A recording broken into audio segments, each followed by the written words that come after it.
वळूया पुढल्या महत्त्वाच्या बातमीकडे।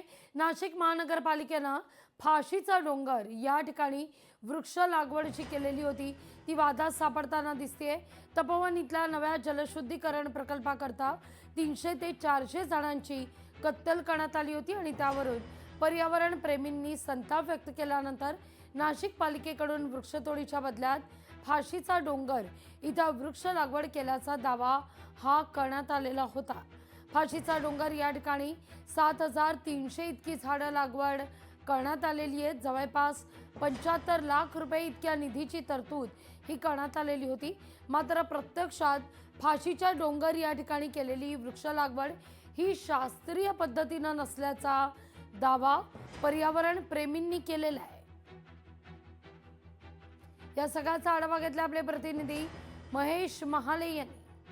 एसटीपी प्लांटसाठी नाशिक महानगरपालिकेने तपोवनापासून अवघ्या काही अंतरावर वृक्षांची कत्तल केल्याचं आपल्याला समोर आलं आणि या वृक्ष कत्तलीच्या बदल्यात नाशिकच्या फाशीच्या डोंगर परिसरामध्ये वृक्षारोपण केल्याची माहिती जी आहे ती महापालिकेच्या उद्यान विभागाकडून देण्यात आली। मात्र या ठिकाणी जर बघितलं तर फाशीच्या डोंगर परिसरामध्ये आपण हे जर वृक्ष जर बघितले तर अक्षरशः नावाला हे ठेवण्यात आलेले।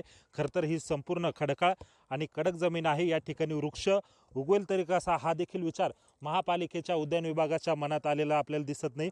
फक्त ही जी झाडं आहे ही अशा पद्धतीने या ठिकाणी ठेवण्यात आलेली आहे। एकूणच महापालिकेचा हा अजब कारभार आपल्याला या ठिकाणी बघायला मिळतोय। खरं तर ही वृक्ष जी लावलेली तिच्या जर आपण फांद्या बघितल्या तर अक्षरशः जळून गेलेल्या आहे। त्यामुळे महापालिकेने कुठल्या आधारावर या ठिकाणी वृक्षारोपण केले 700 देखील झाडं जी आहे ते लावण्यात आलेली नाही। यावरूनच महापालिकेचा अजब कारभार जो आहे ते समोर आलेला आहे।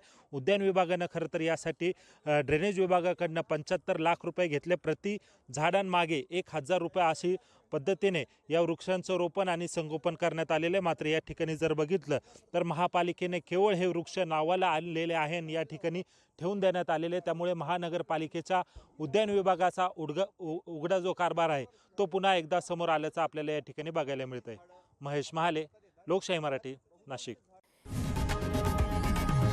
लोकशाही मराठी ऐका, पहा, जागरूक रहा।